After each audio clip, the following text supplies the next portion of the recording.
Pues si tienes tu Biblia, por favor, que todos tenemos Biblia, la abrimos en el Evangelio de Mateo. Voy a leer dos textos iniciales. En el Evangelio de Mateo, en el capítulo 16, de los versículos 24 al 25. Y hoy vamos a hablar de un tema que le he puesto como título: hablemos de compromiso. ¿Bien? La vida son compromisos, queridos, queridas. La vida son compromisos. Tienes compromiso. Aquellos que se ponen novios tienen compromiso con su nueva relación que comienzan. Aquellos que estamos casados tenemos compromiso con nuestras esposas, las esposas con los esposos, ¿no? Los padres con los hijos con los padres también tienen compromiso.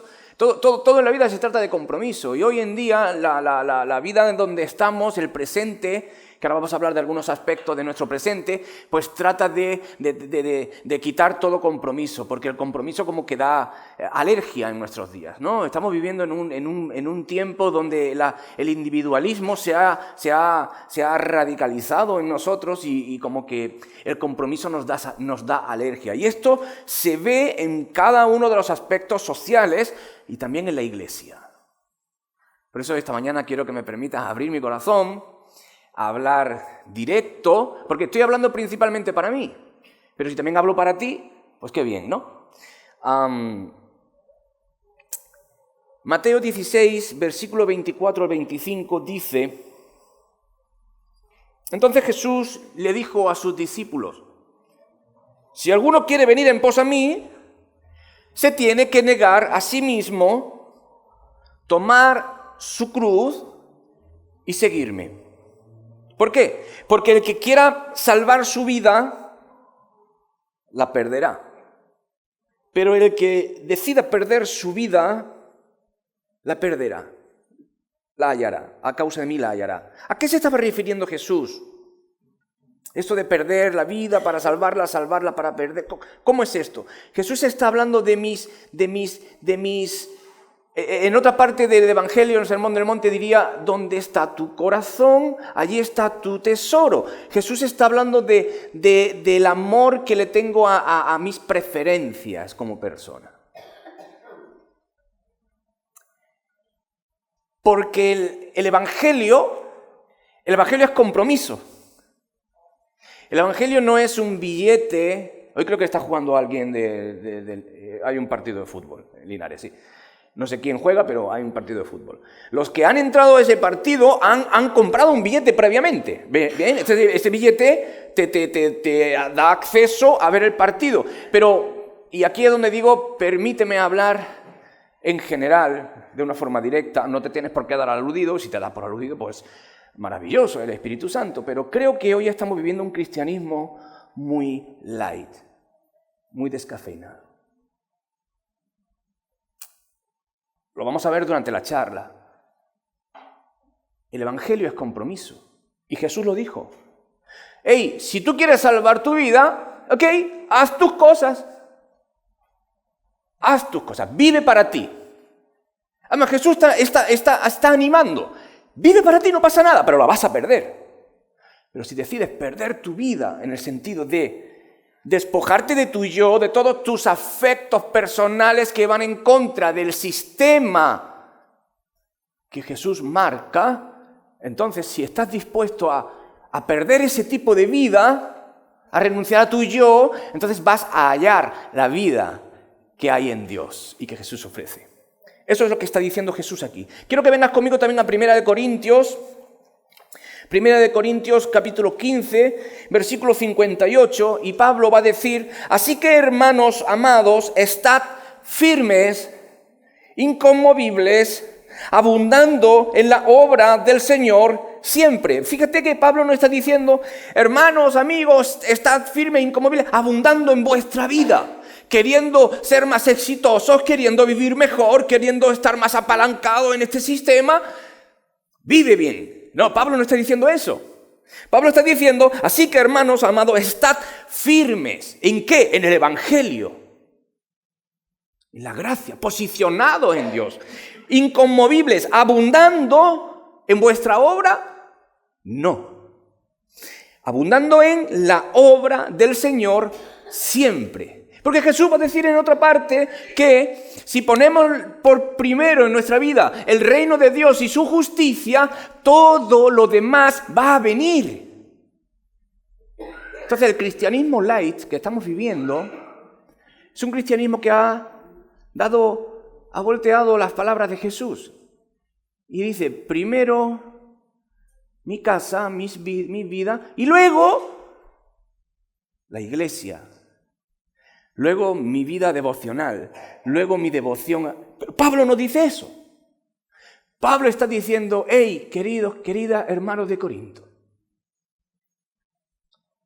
la obra del Señor, lo primero. Firmes en eso, en el Evangelio, en el compromiso, sabiendo, y termina diciendo, que vuestro trabajo en el Señor no es vano, que va a tener recompensa. Que va a tener recompensa. Bien, entonces, hoy vamos a hablar de esto, de compromiso. ¿Por qué? Por esto, porque, bueno, ¿cuántos tienen cosas light en su casa? ¿Nadie? ¿Nadie tiene nada light, descafeinado en su casa? Yo creo que sí, ¿no? Venga, no tengan miedo. Qué bien, qué delgadito estáis todos, qué sanitos, ¿eh? Yo sí tengo que tener cosas light y descafeinadas. ¿Y sabes el problema con lo light, con lo descafeinado? Aunque te digan Pepsi Light o Coca-Cola Cero, mismo sabor, no es lo mismo. Yo me como un yogur light y le falta algo, ¿no? ¿Qué le falta? A ver, ¿qué le falta? A la cerveza le falta el toquecillo. Claro, no es lo mismo, no es lo mismo, ¿no? A la cerveza le falta el toquecillo, a la Coca-Cola le falta el toquecillo, al yogur ¿qué le falta? Pues el toquecillo. ¿Y qué es ese toquecillo? ¿Cómo podríamos llamar ese toquecillo? Que sea de verdad, que sea contundente, ¿no? Lo light como parece que le quitan fuerza, le quitan contundencia. El cristianismo light es ese tipo de cristianismo que se le ha quitado el toquecillo. Se le ha quitado la fuerza, se le ha quitado la contundencia, pero nos hace creer que me va a servir. Al igual que una Pepsi Light dice, voy a adelgazar, que no vas a adelgazar porque tiene otros tipos de azúcar, ¿eh? Pero nos creemos que el cristianismo light es un cristianismo que adopta no el estilo de vida de Jesús, sino mi propio estilo de vida. Entonces es muy al contrario a Génesis, que dice que Dios hizo al hombre a su imagen y semejanza, y el cristianismo light hace a Dios a su imagen y a su propia semejanza. Este tipo de cristianismo dibuja a Dios a como Él lo quiere vivir, a como Él lo quiere identificar y a como Él lo quiere experimentar. Y no funciona así. Mira, hoy estamos viviendo, creo que lo he puesto por aquí, sí. Estamos viviendo en un tiempo muy convulso, ¿vale? En lo sociológico, en lo filosófico, en lo antropológico, en todo lo que termine así raro, antropológico, sociológico, filosófico, teológico, todo lo lógico, que suena raro, motivo de estudio, dice que estamos viviendo tiempos muy convulsos, muy raros. Porque hay 4 pilares que dibujan a nuestra sociedad. Estamos viviendo en un momento de relativismo, ¿vale? Estamos viviendo en un tiempo de materialismo, ¿vale? Estamos viviendo en un momento en el que el tiempo es más escaso que el mismo oro, por tanto, tiene mucho valor, ¿vale? Y estamos viviendo en un tiempo del entretenimiento máximo. El relativismo, ¿qué dice? Que hoy todo es relativo. Que no pretendas tener la razón porque todo el mundo tiene su propia razón. Entonces, no luches con la verdad absoluta porque la verdad absoluta no existe. Tú tienes la tuya, yo tengo la mía, todo es relativo, vivamos felices, en paz. ¿Quieres ser un árbol? Eres un árbol, no pasa nada. Eso es lo que dice nuestro sistema de hoy. ¿Quieres ser un árbol? Está bien, ¿qué necesitas? Yo te riego. Y nadie dice, hey, estás perdiendo la cabeza. No puedes decir eso, porque entonces estás atentando. Y es un delito de odio, está constituido como un delito de odio. Estamos viviendo en lo que diría el sociólogo Bauman, diría modernidad líquida. Ya no hay sólido en donde posicionarte, todo es líquido. Y cuando es líquido, pues cualquier cosa vale, ¿no? Luego estamos viviendo en un materialismo rampante. Tanto tienes, tanto vales. ¿Para qué vivo? Para producir. Vivo para tener. Porque si más tengo, soy una persona con más éxito. Y hoy se busca el éxito a toda costa. Lo que pasa, querido, es que no estamos leyendo la letra pequeña del contrato. ¿A qué precio? ¿No? ¿A qué precio? Al precio de que a muchos papás sus hijos lo llaman Tito. ¿Entendéis el chiste, no? Vale. Hoy los padres no pasan tiempo con los hijos, casi. Porque tenemos que producir. Porque tengo que dar una mejor vida a mi familia. ¿A qué precio? Divorcios por doquier. ¿Por qué? En el tiempo de COVID, los divorcios se dispararon. Yo digo, pero vamos a ver, o sea, te casas para no vivir con tu esposa o con tu esposo, porque en el momento en que empezáis a convivir juntos 24 horas al día, os separáis. La letra pequeña del contrato no la estamos leyendo. El tiempo, pues el tiempo es eso, lo que he dicho antes, se nos escapa de las manos. Tiempo, ¿dónde tiene? ¿Quién tiene tiempo de sobra? Ahora la pregunta, ¿quién tiene tiempo de sobra? Gracias, es lo que digo. Y por supuesto, una sociedad de entretenimiento. Porque en algo tenemos que entretener nuestra mente. La sociedad no quiere que piense. A la sociedad no le interesa que piense.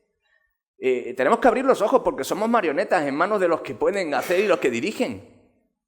Esto es como la antigua Roma, pan y circo, y el pueblo está contento. O Linares podríamos decir, bares abiertos, todo el mundo contento. En la política está mal, todo está mal, no hay trabajo, pero hay bares, todo está bien, nos entretenemos. Vivimos para el entretenimiento. Netflix, Amazon, HBO, que no digo que no lo tenga, yo lo tengo. Estoy diciendo lo que estoy diciendo y tú sabes lo que estoy diciendo, ¿entiendes? Y hemos despojado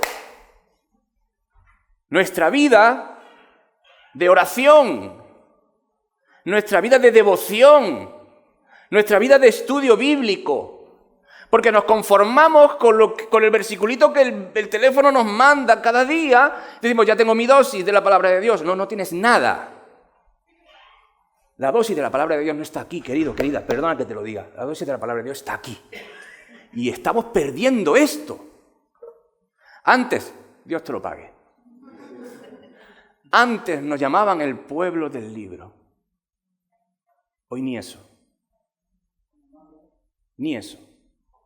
Y querido, hoy he dicho que me permitáis abrir mi corazón. Si queréis despedirme no lo podéis hacer porque no tengo contrato. Así que esto es muy bueno. La tecnología es muy buena. Pero nos está haciendo tontos. Mi esposa dijo, no uses más la expresión que voy a usar ahora mismo. Nos está haciendo idiotas. Muchos cristianos hoy no saben encontrar el libro de Nahum en su Biblia. ¿Sabes por qué? Ya no tenemos Biblias. Ya está aquí. Y no digo que esto no sea la palabra. Aquí, ¿me entendéis el rollo, no? ¿Sabéis lo que digo? Estamos entrando en lo que nuestra sociedad nos está diciendo que es el camino. Y no nos estamos dando cuenta. Bien. Y todos estos factores, bien, están permeando el pensamiento de nuestra cultura. Y adivina, la Iglesia está dentro de la sociedad y hace parte de la cultura. Entonces, ¿qué ha sucedido? Pues que cuando absorbemos la Iglesia, que hemos dicho muchas veces que la Iglesia no es esto, la Iglesia es esto. Cada uno de nosotros es la Iglesia. Entonces, la Iglesia es cada cristiano que está en Linares y que está en su casa el lunes o está en su trabajo. Hace parte, es la Iglesia. Y como ese cristiano, tú y yo estamos en diversas partes de Linares a lo largo de la semana, no estamos congregados, es la Iglesia en la sociedad. Pero la Iglesia en la sociedad, que eres tú y soy yo, estamos absorbiendo estos valores. ¿Y sabes lo que ocurre?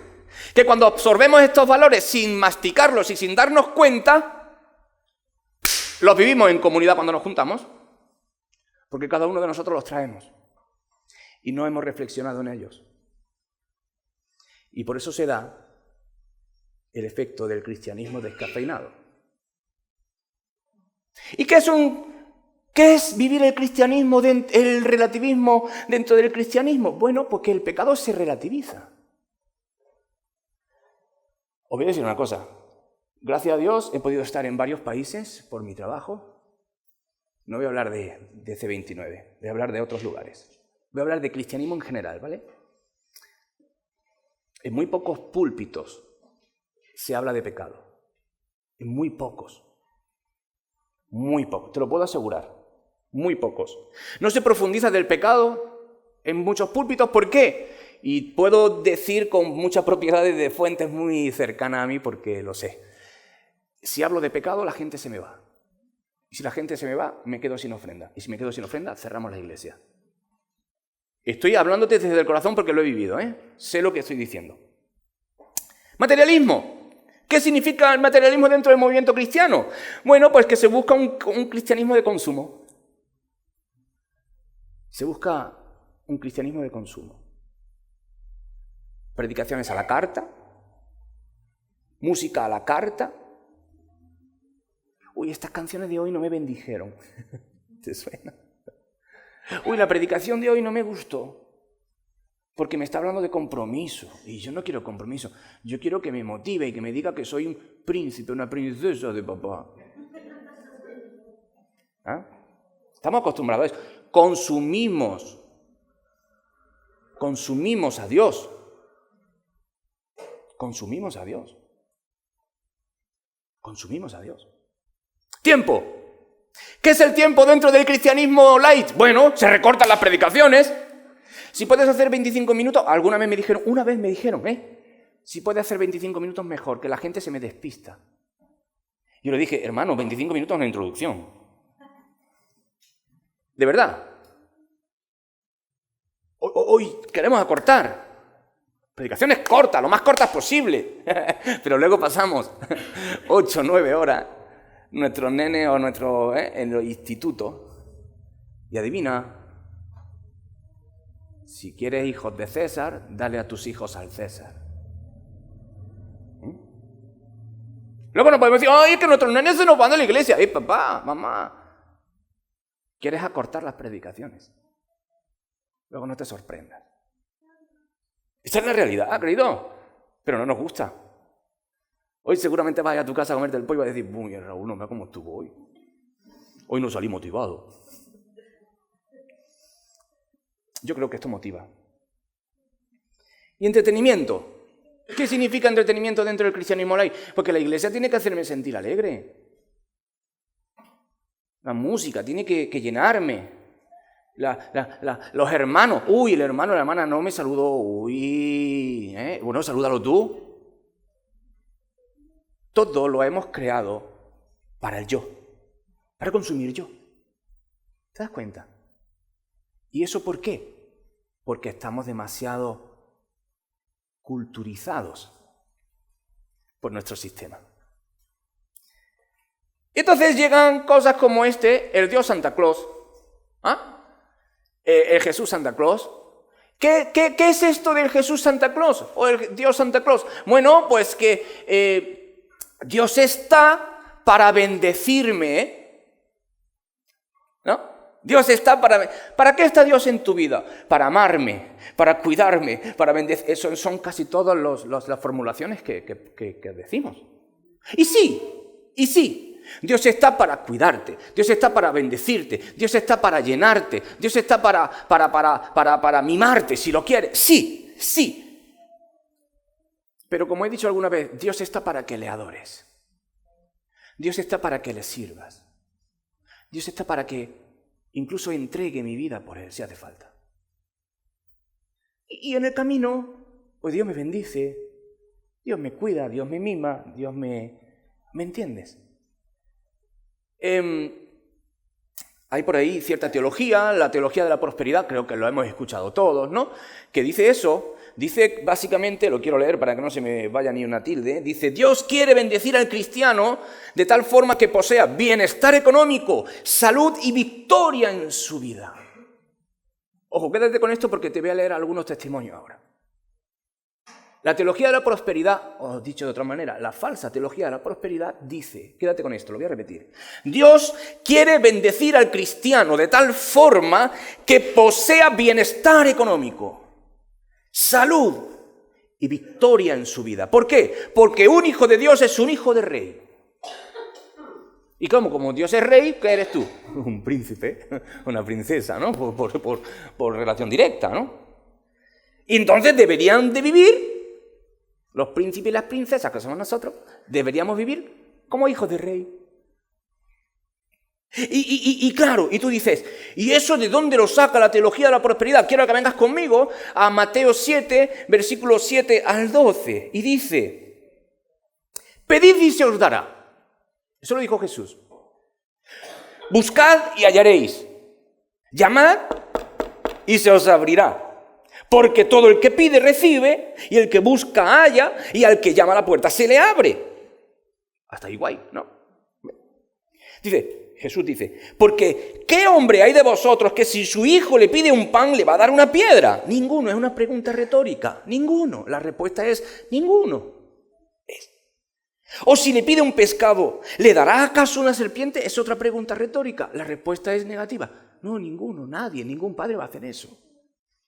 Entonces, el resultado de las preguntas retóricas de Jesús: pues si vosotros, siendo malos, sabéis dar buenos regalos a vuestros hijos, cuanto más vuestro Padre Celestial dará cosas buenas a los que le piden. Y de ahí sale la teología de la prosperidad. Tú tienes que vivir como un hijo de rey. El Padre Celestial es el dueño de todo. Como dicen, el Shaddai. ¿Habéis escuchado eso? ¿Ah? El Shaddai, el dador de beneficios. Y sí, es así. Entonces, como tenemos un Padre que es el Shaddai, es el dador de beneficios, entonces nosotros tenemos que estar beneficiados. Dicen, es lo que dice el texto, lo dice el mismo Jesús. Sí, es verdad. Lo que pasa es que no leen lo que sigue. No leen lo que sigue. La teología de la prosperidad se queda ahí. Entonces yo digo, vamos a ver. Sigue Jesús diciendo: entrad por la puerta estrecha, porque ancha es la puerta y espacioso es el camino que conduce a la perdición. Y muchos son los que entran por ella. Pero cuán estrecha es la puerta y angosto el camino que conduce a la vida, y pocos son los que la hallan. Y Jesús está diciendo que hay dos puertas. Pero no solamente hay dos puertas, sino que hay dos puertas que abren a dos caminos. Y Jesús dice que la primera puerta es la puerta ancha, y dice que el camino es mucho más ancho que la puerta, que es espacioso. O sea que si la puerta ya es ancha, el camino es más espacioso. Pero en segundo lugar, Jesús dice que la puerta es angosta, pero luego dice que el camino es más estrecho. ¿Ah? El camino es más estrecho. La puerta puede tener una medida, pero el camino se reduce mucho más. Tanto que entra de uno en uno. Y dicen que por esa puerta pocos quieren entrar. El cristianismo light quiere entrar por la puerta ancha. Porque el cristianismo light dice: Dios está para abrirme el camino, para allanarme todos mis pasos. Pero eso se contradice mucho con lo que Jesús dijo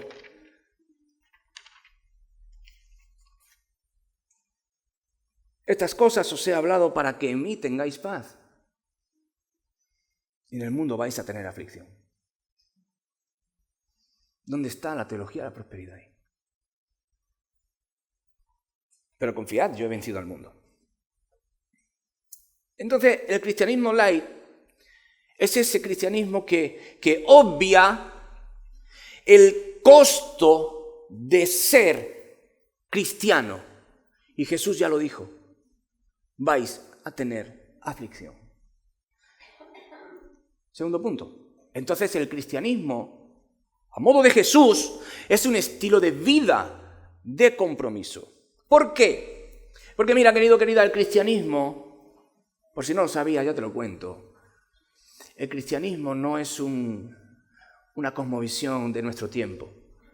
El cristianismo nació en persecución, creció en persecución y terminará en persecución. Y mientras tendremos aflicción. No me lo invento yo, lo dice todo el Nuevo Testamento. Entonces, el cristianismo nació en persecución cuando Jesús predicaba, en tiempos de Jesús, cuando Jesús ya estaba aquí, Jesús, siendo el rey, estaba subyugado a Roma. Jesús entendía. Por eso Jesús pudo decir, si alguien te obliga a ir con él 1 milla, ve con él 2. Porque Roma podía obligar a cualquier judío a ir y llevar la carga por un espacio de tiempo y espacio determinado. Jesús ya estaba en subyugación. Él entendía. Por eso muchas de sus enseñanzas infieren la subyugación romana. Pero cuando Jesús se fue y la iglesia se instituyó, la iglesia también nació en subyugación judía y romana, doble subyugación. De hecho, la primera persecución que tuvo la iglesia fue por los judíos, su misma patria. La iglesia, el bebé iglesia ya fue un bebé perseguido. Y el bebé iglesia entró en la adolescencia perseguido y entró en la madurez perseguido. Lo que pasa es que se nos olvida. Estaba hablando con el hermano diciendo, es que en España se vive bien. Y se vive bien. Hoy podemos decir que hoy tenemos libertad. Hoy nadie te va a perseguir. Algún tontito por ahí que te va a decir, algún espabilado que no desayunó bien. Pero normalmente nadie te va a meter en la cárcel hoy, ¿no? Sí, bien. ¿Qué pasa? Que no somos una palomita de maíz que nos meten en la sartén y ¡pac! Salimos. Es que debemos tener una memoria histórica. Y el cristianismo no nació con nosotros. No somos la generación espontánea del cristianismo, sino que hay un bagaje histórico de más de 2000 años. Y tenemos que recordar eso. Que hoy podemos estar viviendo bien, pero la iglesia está perseguida en nuestra actualidad. Pero claro, como dicen, ojos que no ven, corazón que no siente. Y corazón que no siente, pues otra cosa mariposa. Pero la realidad es la que es. Mira, quiero que vengas conmigo a 1 de Pedro capítulo 1. 1 de Pedro, capítulo 1, y dice Pedro, un apóstol de Jesús, el Mesías, a los expatriados que están en la dispersión. ¿En dónde? En el Ponto, en Galacia, en Capadocia, en Asia y Bitinia. Elegidos, ustedes que están en la dispersión, sois elegidos según el designio de Dios Padre en santificación del Espíritu para obedecer y ser rociados con la sangre de Jesús el Mesías. Gracia y paz os sean multiplicada. Y dice, bendito sea el Dios y Padre de nuestro Señor Jesús, que según su gran misericordia nos hizo renacer para una esperanza viva. ¿Por qué está Pablo hablando de esperanza? Y los que viven en España, que han salido de sus países y que echan de menos, esto lo hablamos el martes pasado, que echan de menos su tierra, su cultura, sus comidas, ¿no? sus palabras, es importante. Yo voy a hablar de mí, está mal, pero bueno, tengo que hacerlo porque me toca a mí hoy. Entiendo lo que es salir de tu tierra. Y todos los que estáis en otra tierra lo vais a entender. Inclusive los que somos de España y hemos venido de otra tierra y se vive en otra tierra, se sabe, ¿no? Echas de menos tus raíces. Y cuando tú te vas a otro país y dices adiós, está aquello que se llama choque cultural. Echas de menos tus olores, los sabores. Las palabras. Yo cuando en Guatemala venía algún español y escuchaba una Z, decía, tú eres, ¿no? Y dice, sí, tú también. Y digo, sí. La Z, o sea, una insignificancia te da sentido. Entonces, todos los que hemos tenido que vivir en otros países entendemos el costo. Entendemos lo que es echar de menos la familia, echar de menos tu tierra, una simple comida, por lo más básico, el sabor. ¿Ah? Y Pedro está diciendo esto a esta gente, que esta gente se han marchado de su tierra y cuando tú te vas de tu tierra pierdes tu identidad, porque la tierra es lo que da identidad. Yo soy andaluz, no soy catalán. El apellido sí, pero no soy catalán. Y dentro de Andalucía soy de Linares. Y tenemos una identidad propia. Estos tuvieron que salir y perder su identidad. Y cuando tú pierdes tu identidad hay un conflicto interno.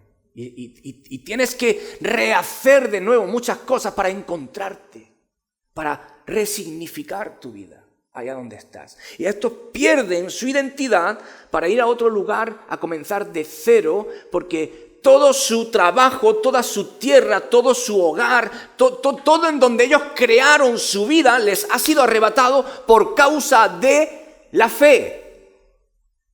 No se marcharon para buscar otra tierra mejor y hacer dinero, que es lícito. No se marcharon por eso. Es que están en la dispersión. Se tuvieron que ir por causa de la persecución por la fe. Hubiera sido más fácil decir, yo no soy cristiano. No pasa nada, te quedas ahí. Pero decidieron decir, me voy. No cedo. Compromiso. Eso es lo que pasaba ya en el Nuevo Testamento. Registros del Nuevo Testamento ya, Primera de Pedro. Pero ahora vamos a otros registros que te los voy a leer, que no están en el Nuevo Testamento, pero sí están en la historia. Por ejemplo, testimonios del pasado de Ignacio de Antioquía. Estamos hablando de una persona que nació entre el 35, ya Jesús no estaba, y murió sobre el 110 a manos de Trajano. Y él dice, Ignacio de Antioquía fue discípulo directo de Pedro, padre apostólico. Y él dice, estoy empezando a ser discípulo. ¿Cuándo? La pregunta es, ¿cuándo? Ignacio, ¿cuándo estás empezando a ser discípulo? Mira, el fuego y la cruz, muchedumbres de fieras, huesos quebrados, todo he de aceptarlo, con tal de que yo alcance a Jesucristo. Murió como mártir. Es muy profundo lo que dice, y esto que dice lo sufrieron los cristianos de aquel tiempo. Fuego, fieras, huesos quebrados. Las fieras te comen. Todo he de aceptarlo. ¿Pero cómo dices eso, Ignacio? ¿Cómo es posible? Ser cristiano es fácil. Ser cristiano mola. ¿Sabes? Ser cristiano está bien, porque soy hijo de rey, Dios está para bendecirme, Dios está para darme toda mi vida en abundancia y luego el cielo. ¿Qué más se puede pedir? No. Estoy empezando a ser discípulo. El fuego y la cruz, muchedumbres de fieras, huesos quebrados. Todo he de aceptarlo con tal de que yo alcance a Jesucristo. Qué profundo. Métete ahí. En el siglo II, Trajano hace una ley y decía, no se debe gastar recursos del Estado en buscar a los cristianos. Es decir, buscar a los cristianos es algo que demanda muchos recursos del Estado. No vamos a hacer ya esto. Pero si alguien delata a alguno, es decir, si un vecino tuyo iba al magistrado, decía, este es cristiano, entonces iban a por ti. Dice, pero si alguien delata a alguno y ellos, el cristiano, se niega a adorar a los dioses romanos, entonces debe castigarse a tal cristiano. Cárcel o muerte.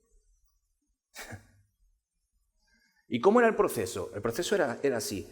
Se llevaba a la persona al tribunal, se le preguntaba ante el tribunal si era cristiano y se le daba a elegir. Niega a Cristo y adora a nuestro Dios o a nuestros dioses. Y en el proceso había una tortura previa. Y era tal la tortura que muchos terminaban negando la fe. Pero otros no se doblegaban y fueron llamados mártires. Te quiero leer algo que me impactó. Por último, esto lo refleja Justo González en su libro Historia del Cristianismo, tomo 1.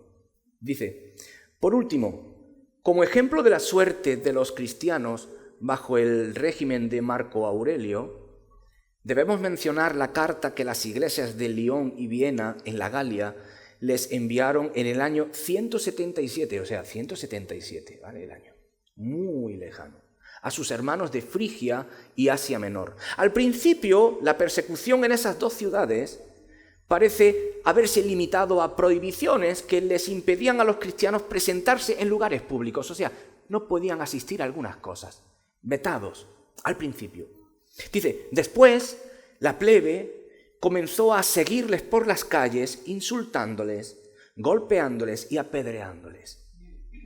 Por fin, varios de ellos fueron presos y llevados ante el gobernador para ser juzgados. En ese momento, uno de entre la multitud, Betio Espágano, o sea, su nombre, dice, se ofreció a defender a los acusados porque él era abogado.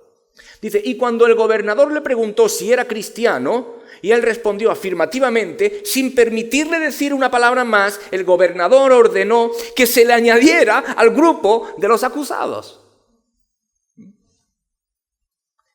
La persecución había caído sobre estas dos ciudades inesperadamente.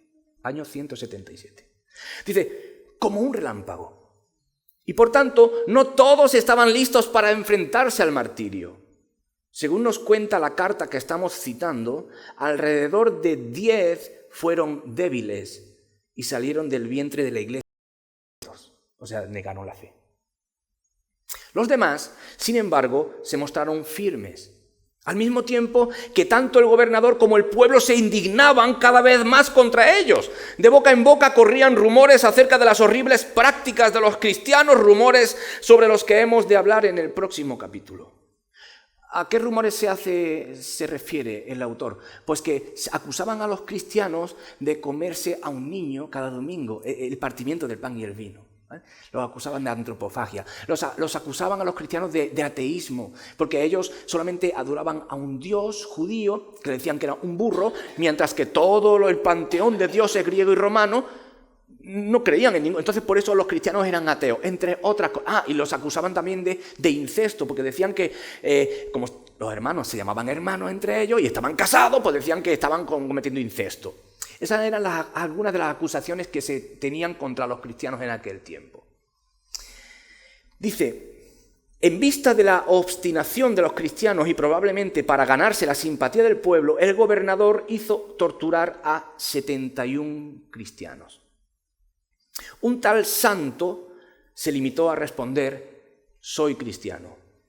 Y mientras más lo torturaban y más preguntas le hacían, más firme se mostraba en no decir otra palabra, soy cristiano. Dice, la cárcel estaba tan llena de prisioneros que muchos murieron asfixiados por estar hacinados, antes de que los verdugos pudieran aplicarle la pena de muerte. Y algunos de los que antes habían negado su fe, al ver que sus hermanos eran tan valerosos en medio de tantas pruebas, volvieron a su antigua confesión y murieron también como mártires. Pero la más destacada de estos mártires, escucha esto, fue la hermana Blandina, una mujer débil por quien sus hermanos temían. Cuando le llegó el momento de ser torturada, mostró tal resistencia que los verdugos tenían que turnarse. Dice, cuando varios de los mártires fueron llevados al circo, Blandina fue colgada de un madero en medio de ellos y desde allí les alentaba. Como las fieras no la atacaron a ella, Los guardias la llevaron de nuevo a la cárcel. Por fin, el día de tan cruentos espectáculos, Blandina fue torturada en público de diversas maneras. Primero la azotaron, después la hicieron morder por fieras. Acto seguido la sentaron en una silla de hierro candente y por último la encerraron en una red e hicieron que un toro bravo la corneara. Como en medio de tales tormentos Blandina seguía firme en su fe, o sea, no murió de eso. Por fin las autoridades ordenaron que fuera degollada. Esto es historia de nuestros hermanos y hermanas. Esto es historia.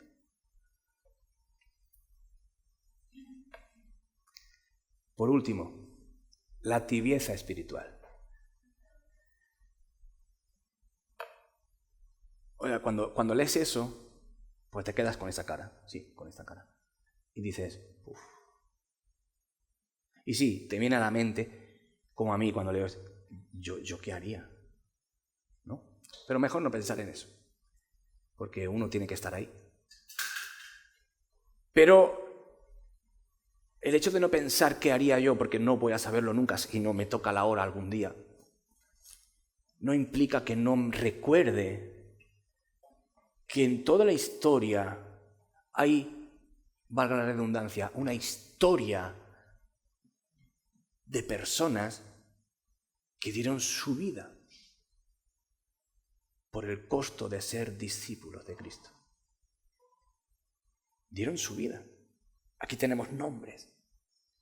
Entonces, el cristianismo light es un tipo de cristianismo muy diferente al que vivían estas personas. Es un tipo de cristianismo muy diferente. Es un cristianismo que no paga el precio. Porque dice, Cristo ya pagó el precio por mí. ¿Es gratis? No, no es gratis. La salvación no es gratis. La salvación está comprada, sí. Pero el costo es una vida de entrega a Jesús. Y Jesús lo dijo. El que quiera seguirme, niéguese a sí mismo. Tome su cruz cada día y sígame. Las palabras de Jesús son antagónicas a la teología del Evangelio de la Prosperidad, a la teología del cristianismo light. Es totalmente distinto. Hoy estamos viviendo, a términos generales, un cristianismo a la carta, en el cual muchos cristianos aman la bendición de Dios. Esto lo he dicho alguna vez, pero no aman al Dios de la bendición.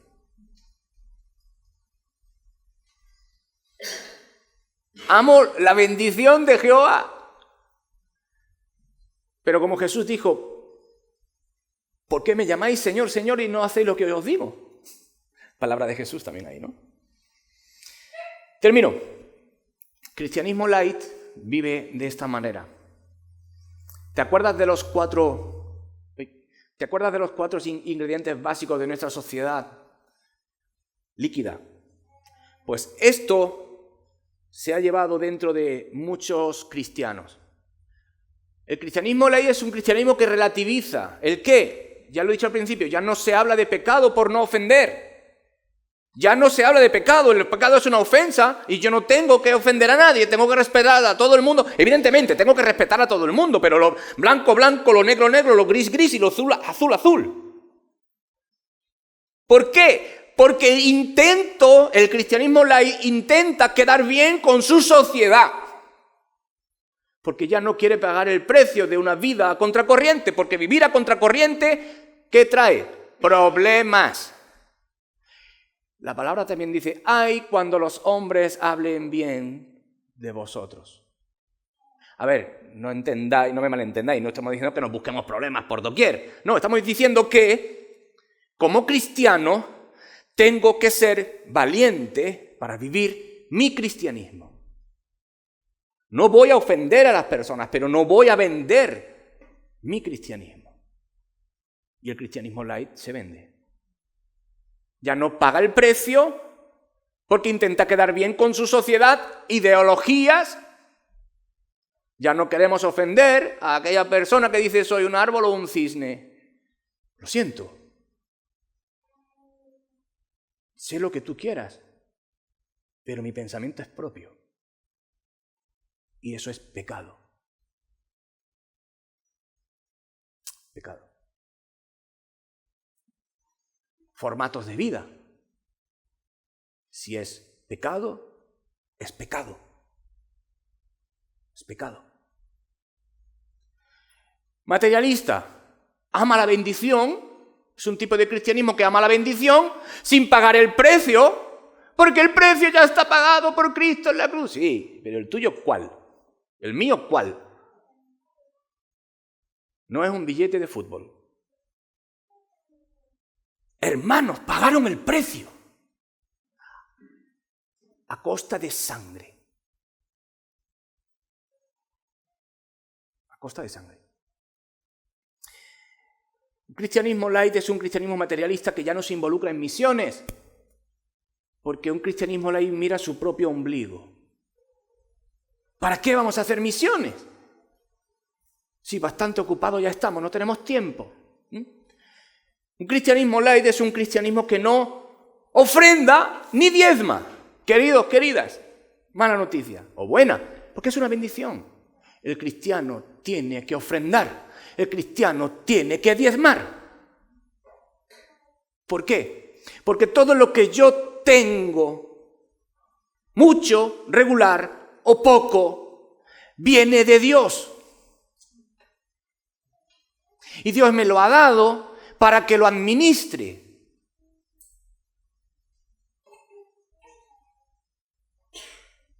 Y déjame abrir mi corazón. No te ofendas conmigo. Pero vivimos bien. Todos. Que yo sepa, ninguno de los que estamos aquí, o en todas las iglesias de Linares, ninguno, creo yo, ha venido sin desayunar. Ninguno se va a quedar sin comer. Ninguno se va a quedar sin cenar. Tenemos teléfonos, implica internet, todos los servicios.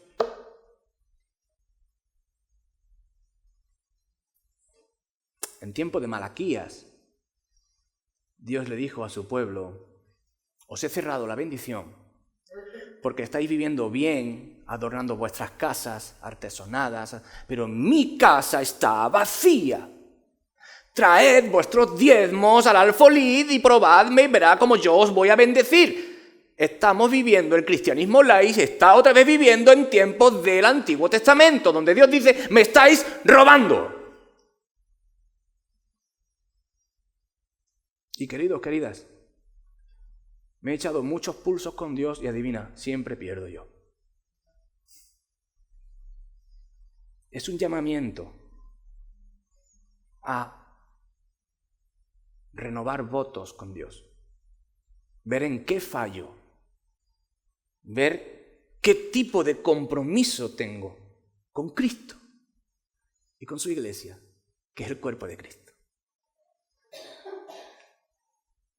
Un cristianismo light también es un cristianismo donde el tiempo invierte poco tiempo en la iglesia porque cada vez reduce más el tiempo de la predicación y no estudia la palabra en comunidad.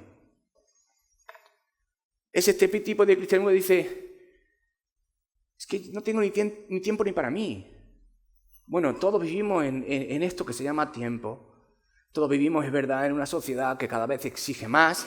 Claro que sí, pero hay una palabrita que a mí me gustó mucho hace años, alguien me lo dijo, me dice: mira, tienes que ser intencional con lo que hagas.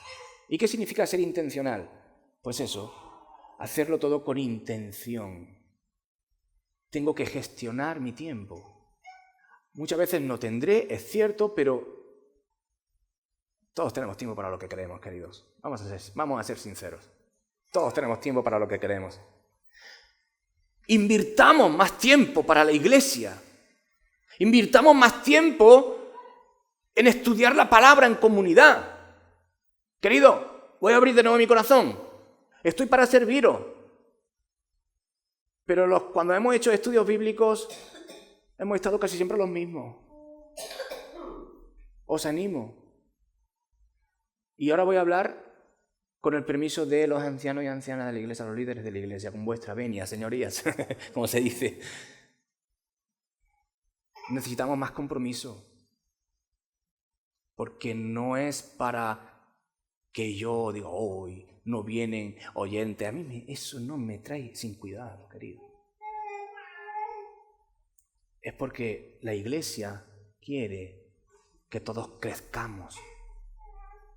Que todos crezcamos al unísono. Unos darán al 30, otros darán al 50, otros al 60 o al 100 por uno, como decía Cristo, pero todos creciendo.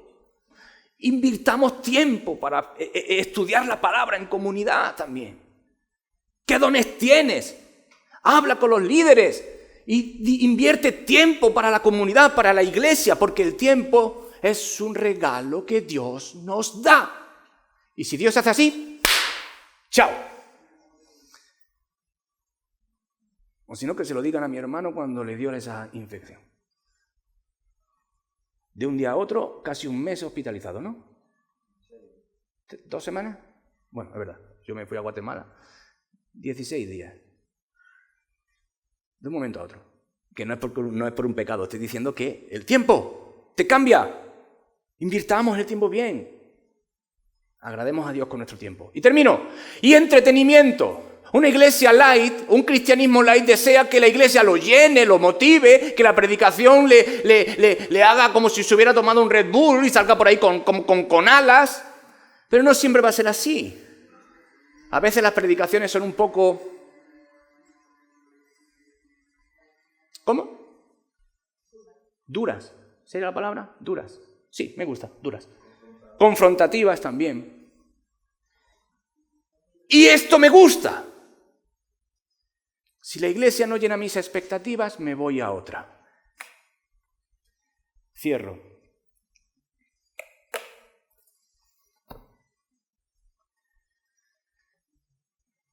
Puedes ir a la iglesia que quieras, pero quédate allí. Trabaja allí. Busca a Dios allí. Busca a los hermanos allí. Si quieres venir a esta, si quiero venir a esta, entonces me quedo aquí. Busco a Dios aquí. Estoy con los hermanos y las hermanas aquí. Invierto el tiempo que Dios me da aquí. ¿Por qué? Porque es bíblico. Pablo dice que los dones son para edificación. ¿Y dónde edifico? En donde me reúno. Pero no seamos cristianos canguros. Lo siento. ¿Me queréis despedir? Despedirme. Me he dicho, no tengo contrato. ¿Me entendéis la metáfora?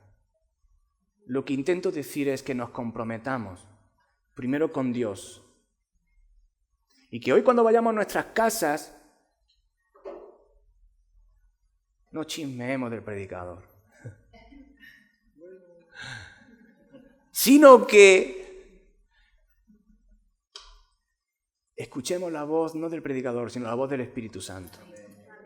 Y lo que el Espíritu Santo ha querido decirme, primero a mí cuando realizaba esto, y segundo para ti, que estás escuchando lo que en esta semana el Espíritu Santo me estaba diciendo.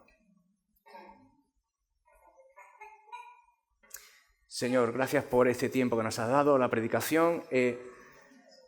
Perdóname, Señor, si a lo mejor mis formas, mi emoción me puede, pero lo he sentido así, Señor.